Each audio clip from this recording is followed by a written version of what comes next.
한 4년 전인가 5년 전에 아들이 좀 사춘기를 좀 심하게 지내고 있었을 때였습니다. 그래서 좀 갈등이 좀 많았던 것 같아요. 그래서 좀 결심을 하고 아들하고 둘이서 여행을 좀 갔다 오면 좋겠다 해서 2박 3일로 이제 미국 쪽으로 이제 2박 3일로 여행을 갔습니다. 그 뉴저지 쪽으로 갔다 왔는데 가는 거리만 해도 8시간, 9시간 그렇게 걸리기 때문에 운전하면서 이제 좀 많은 얘기를 나눴던 것 같아요. 또 숙소에서 지내면서도 얘기도 많이 하고 또 아들이 또 좋아하는 것들 좀 같이 하면서 시간을 좀 많이 보냈던 것 같습니다. 그러면서 깨달았어요. 이 갈등이라는 것이 한 사람 혼자한테서만 나오는 게 아니다라는 것을 좀 깨닫게 되었습니다. 제가 아빠로서 제대로 하지 못했던 부분들, 또 아들로서 좀 바랬던 그러한 부분들을 아들이 좀 솔직하게 이야기를 또 해주게 되었고, 좀 마음을 열고 서로 이렇게 대화를 하다 보니까 아들도 또 자기가 또 잘못했던 부분들을 또 얘기하고, 저도 제 자신을 또 되돌아보면서 좀 제가 소홀했던 많은 부분들이 있었구나라는 것을 깨닫게 되었습니다. 그리고 나서부터는 이제 매년마다 아들하고 따로 이렇게 여행을 하고요.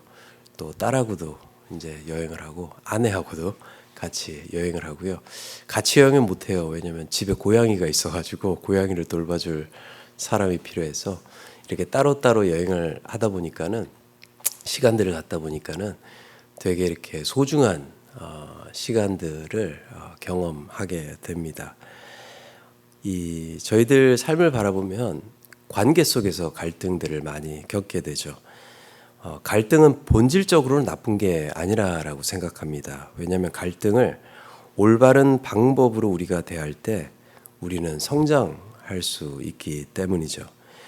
내가 내 자신을 조금 더 열고 대화를 시작하면 오해가 풀리는 것을 보게 되고요. 또 내 부족한 부분들을 이제 보기 시작하게 됩니다. 그렇기 때문에 이 갈등을 대화로 풀어나가는 것이 굉장히 중요하죠.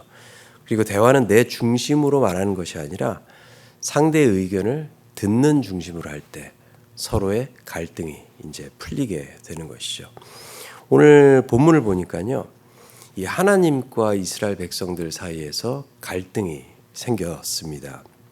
이 하나님께서 언약으로 이스라엘 백성들을 그의 백성으로 삼으셨는데 현실은 너무 고통스럽고 또 열악한 그러한 상황들이 벌어지고 있다라는 것을 오늘 시편 저자는 고백을 하고 있습니다. 그래서 오늘 굉장히 긴 시편 89편은 아마 시편 중에서 세 번째로 긴 시편인데요. 이 시편의 저자는 그러한 갈등 속에 하나님에 대한 갈등이죠. 이 하나님께서 다윗에게 하신 언약을 끄집어냈어요. 끄집어내서 그 언약을 중심으로 하나님께서 저에게 이렇게 저에게 이렇게 해주시기로 약속하지 않으셨습니까? 라는 그 갈등 안에 있는 중심에 있는 하나님의 언약을 끄집어냈습니다. 하나님 그의 후손 우리를 영원히 견고하게 하신다라고 하셨는데 현실 우리의 삶을 바라보니까는 그렇지 않습니다. 이 다윗은 무너지고 다윗의 왕권도 무너지고 이 백성들의 삶은 너무나도 힘든 삶을 살아가고 있고 또 심지어는 조롱까지 받고 있는 그러한 삶을 살고 있습니다라고 고백을 하고 있는 것입니다. 하나님께서 약속하신 보호하심과 인도하심이 전혀 보이고 있지 않다라고 이야기를 하고 있는 것이죠. 그렇게 고백하는 중에 제가 오늘 시편 38편 38절부터 제가 읽은 이유가 이 시편 89편 이 긴 내용 중에 이 시편의 저자는 하나님께서 노하셨다라는 그 노하심의 표현을 두 번을 언급을 하고 있습니다. 시편 38편에 그러나 주께서 주의 기름 부음 받은 자에게 노하사라고 이야기를 하고 있고요. 그리고 46절에 여호와여 언제까지니까 스스로 영원히 숨기시리까 주의 노가 언제까지 불붙듯 하시겠나이까 라는 하나님께서 노하셨다라는 표현을 두 번을 사용을 하고 있죠. 그런데 이 단어들을 원문으로 들여다보면은 이 노하다라는 단어를 두 가지의 다른 단어를 사용하고 있어요. 38절에는 아바라는 단어를 사용하고 있고 46절에는 헤마라는 단어를 사용하고 있습니다. 이 38절에서 나오는 이 아바라는 단어, 46절에서 나오는 이 헤마라는 단어를 살펴보면은 이 지금 억울함을 호소하고 있는 시편의 저자의 마음의 변화를 볼 수가 있는 거죠.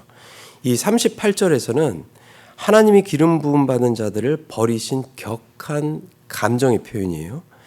이 어떻게 보면 관계의 절단까지 와 있는 상황이다라고 하나님의 노를 표현하고 있고 46절에 가서는 하나님의 지속적인 그 진노가 계속 지속적으로 지금 이어지고 있다라고 하나님의 언약으로 되돌아가기를 간구를 하고 있어요.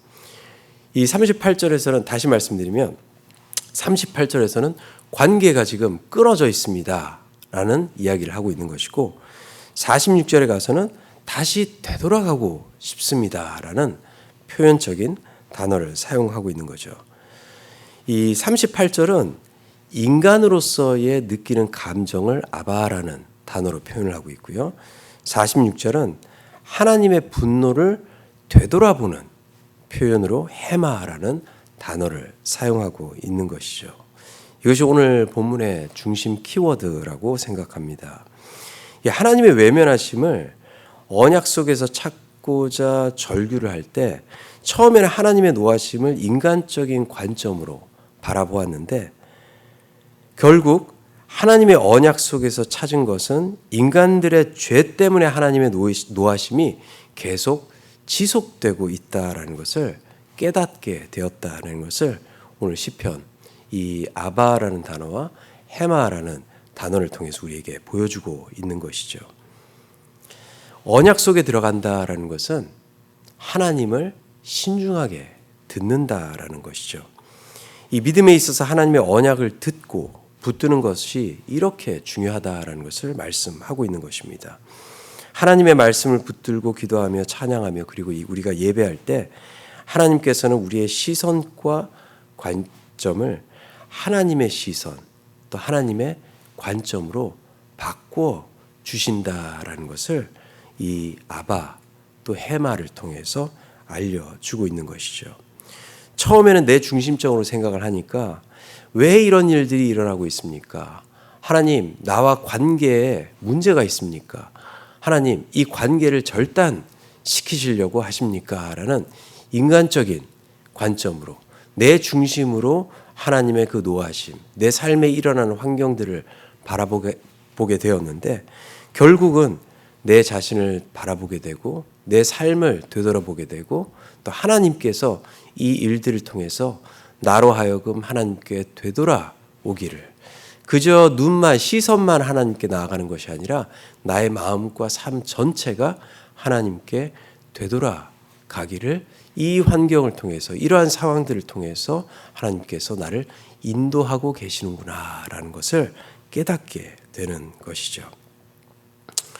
성경은 말씀합니다. 하나님의 말씀은 살아있고 활력이 있어 좌우와 날선 어떤 검보다도 예리하여 혼과 영과 및 관절과 골수를 찔러 쪼개기까지 하며 또 마음의 생각과 뜻을 판단하나니라고 말씀하시죠. 그렇습니다. 우리가 하나님의 언약으로 되돌아갈 때 하나님의 말씀을 붙들고 우리가 기도하고 나아갈 때는 하나님의 말씀을 통해서 우리의 관절과 골수를 찌르기까지 하시면서 우리의 마음과 삶을 하나님께 되돌리는 그러한 역사를 해 주시는 것이죠. 오늘 시편의 저자 아바 그리고 헤마 하나님의 그 분노하심 우리가 성경을 볼 때는 우리가 이것을 생각지 않고 성경을 볼 때는 하나님의 분노하심이 그저 끝이지 않고 있구나라고 생각할지 모르겠지만 시편의 저자는 이 두 단어를 통해서 그의 마음이 변하고 있고 또한 언약 속에서 하나님께서 행하시는 그 은혜와 사랑의 역사가 끊이지 않고 있다라는 것을 이 두 단어로 표현을 하고 있는 것이죠. 우리의 믿음이 성장하기 위해서는 또 하나님의 백성으로 온전히 세움받기 위해서는 우리는 하나님의 말씀으로 되돌아가야 된다라는 것을 오늘 시편 제3권이 마치면서 우리에게 고백을 하고 있습니다. 그렇기 때문에 우리는 하나님의 말씀, 하나님의 언약으로 되돌아가야 합니다. 우리의 삶이 고통과 어려움 속에 있습니까? 하나님의 언약으로 되돌아가야 되죠. 하나님의 말씀으로 되돌아가야 하죠. 처음에는 나의 관점으로 이 말씀을 바라보고 있었지만 또 그 말씀을 가지고 하나님께서 이르지 않으셨습니까? 라고 고백을 하고 있지만 결국 이 말씀에서 우리의 삶을 변화시키고 마음을 변화시키고 생각과 시선을 변화시킴을 통해서 하나님 그렇습니다. 이 하나님의 인도하심을 통해서 내가 여기까지 오게 되었고 또 하나님의 인도하심은 끝까지 내 삶을 주장하고 계십니다라는 그 고백으로 우리의 자신을 되돌아볼 수 있게 되는 것이고 또 하나님의 노하심의 이유를 깨닫게 되는 것이죠. 그래서 시편의 저자는 오늘 시편을 이렇게 마치고 있습니다. 여호와를 영원히 찬송할지어다. 아멘, 아멘.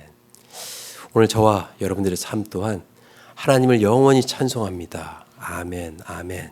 그 기도로 마칠 수 있는 귀한 하루가 되기를 원하고 또 주와 함께 동행할 때에 우리의 모습을 하나님의 말씀으로 더욱더 깊이 되새겨보며 하나님께서 인도하시는 길이 무엇인지를 찾을 수 있는 저와 여러분들 되기를 주의 이름으로 축원합니다. 우리 함께 기도하도록 하겠습니다. 사랑의 하나님 감사드립니다. 오늘도 저희들에게 또 귀한 하나님의 말씀을 허락해 주시고 또 이 말씀을 붙들고 주님께 나아갈 수 있도록 해 주심에 감사드립니다. 그렇습니다. 저희들의 인간적인 관점으로 세상에서 일어나는 일들, 우리의 삶을 바라볼 때 이해되지 않고 또 화가 나며 또 절망에 빠질 때가 있습니다. 하지만 그러한 시간들 속에서도 하나님의 말씀을 붙들고 나아갈 때는 모든 것들에 하나님의 뜻이 있고 이유가 있으며 또 우리의 삶을 되돌아봄을 통해 더욱더 말씀을 붙들고 하나님께 감사할 수 있음을 다시 한번 고백하게 됩니다. 오늘 하루도 이러한 삶을 살게 하시고 또 우리의 삶에 어떠한 어려움이 있고 또 어떠한 혼란이 있더라도 주의 말씀 속에 거할 수 있는 주의 자녀들 될 수 있도록 해주시며 그로 인해 풍성한 하늘의 복을 누리며 또 세상 속에서도 그 복을 전하고 살아갈 수 있는 믿음의 자녀들 될 수 있도록 역사하시고 인도하여 주시옵소서. 감사드리옵고 우리 주 예수 그리스도의 이름으로 간절히 기도 올려 드립니다. 아멘.